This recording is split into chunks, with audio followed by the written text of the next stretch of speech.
Another fine mess.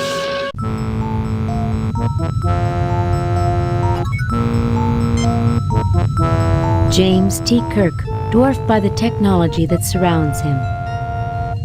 McCoy is scowling, probably from your meeting with Harcourt Fenton Mudd. Lieutenant Buchard waiting for a chance to perform his duty. Mr. Spock is looking forward to the moment that he can sit down at the main computer and analyze the findings of this mission. The room reminds you of the weapons room of some old-style warships from the early days of starfaring. An elaborate piece of alien-looking machinery.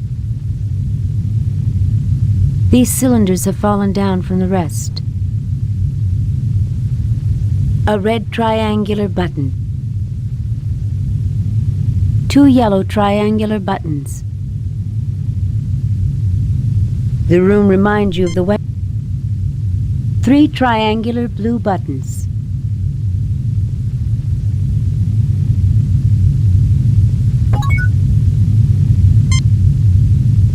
I wonder what's happening on the Enterprise right now.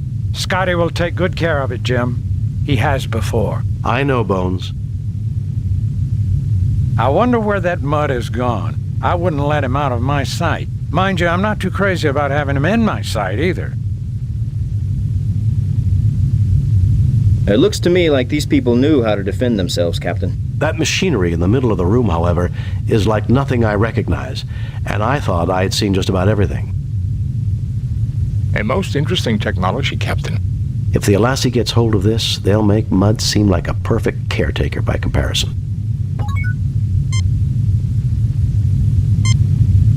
A weapons delivery system. It appears to be an accessory tied directly to the alien equivalent of our ship's phasers and photon torpedoes. Unique, Captain. I believe these are self-referencing packed quantum cartridges. Power boosters! Oh, I've read about those, but they're just theoretical. Evidently, these are more than theoretical, Lieutenant Buchard. The energy initially released is infinitesimally small, but boosts itself until the power finally released is comparable to our photon torpedoes.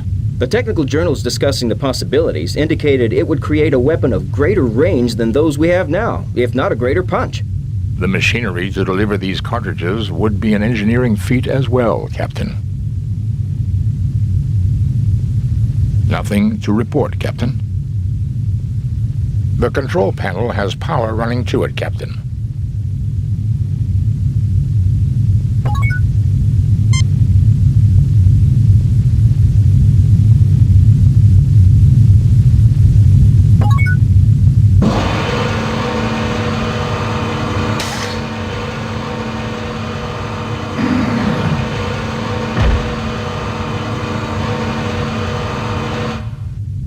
The device has finished loading, Captain.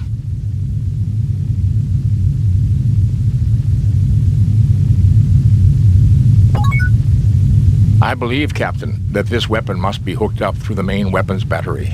However, I've already examined the weapons console, and the main weapons battery on this ship was completely destroyed in the action, which made her a derelict. Mr. Scott would have to go over this thoroughly, but I would recommend we try to take this weapon with us to the Enterprise.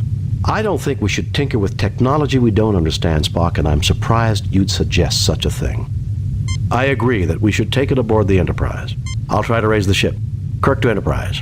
Kirk to Enterprise. I agree that we should take it aboard the Enterprise. I'll try to raise the ship. Kirk to Enterprise. Kirk to Enterprise.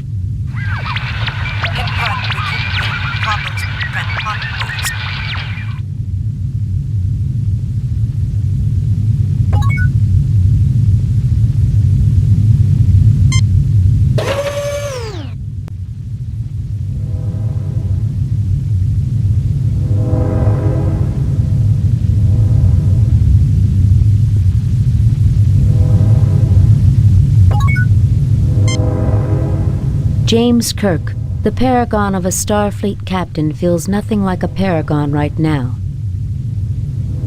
Dr. McCoy, who isn't arguing as much with Spock as usual. Mr. Spock, your loyal science officer. Lieutenant Buchard, His is not to reason why, his is to obey orders and stay alert. You look but see nothing of note. You look but see nothing of note.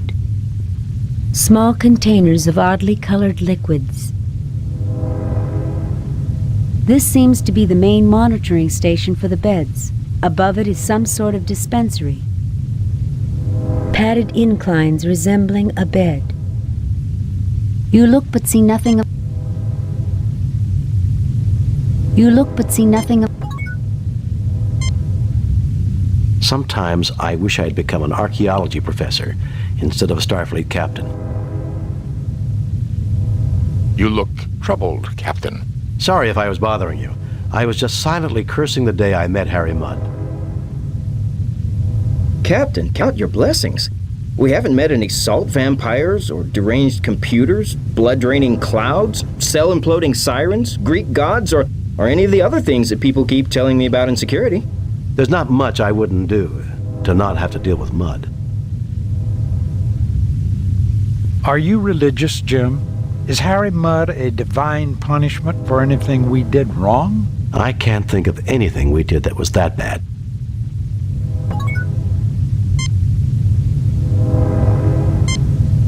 Nothing to report, Captain.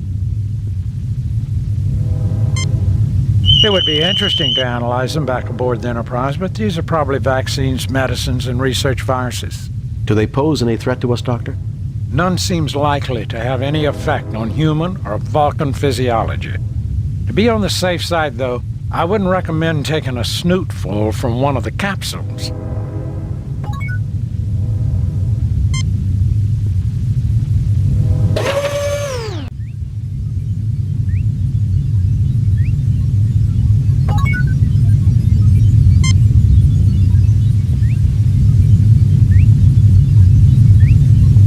Mr. Spock, Vulcan's finest contribution to Starfleet.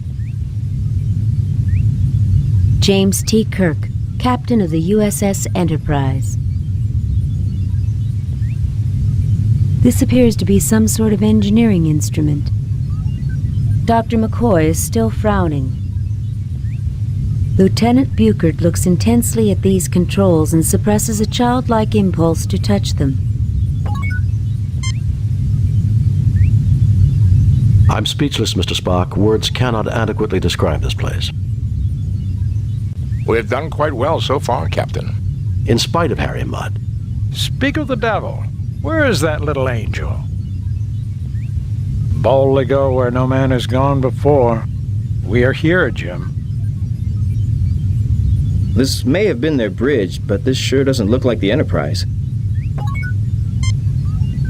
You see a plain gray screen. You see a plain gray...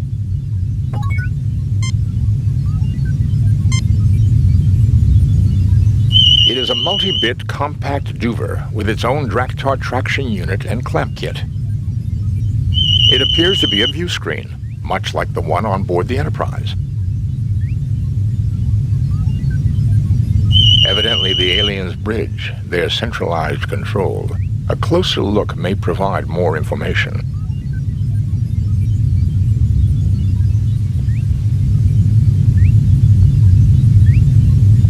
Evidently the aliens' bridge, their centralized control.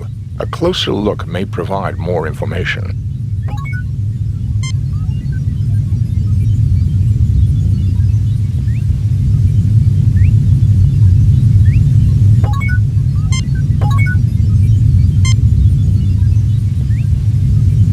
This is clearly the control center for the ship, Captain.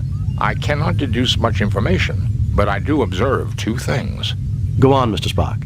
This station definitely is configured differently from the one beside me. This shouldn't be surprising. After all, there are two stations. That may be, Doctor. But if you'll recall, all the Enterprise's different stations link into the same computer network bank. And What else can you determine at this stage, Mr. Spock? these people have a fixation for the number 6, and even divisors and multiplicans thereof.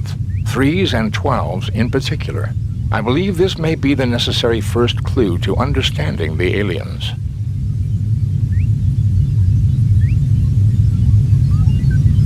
This station definitely is configured differently from the one beside me.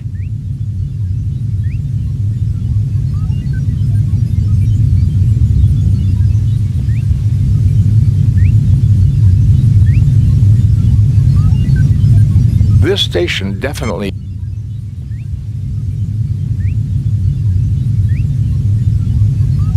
This station definitely...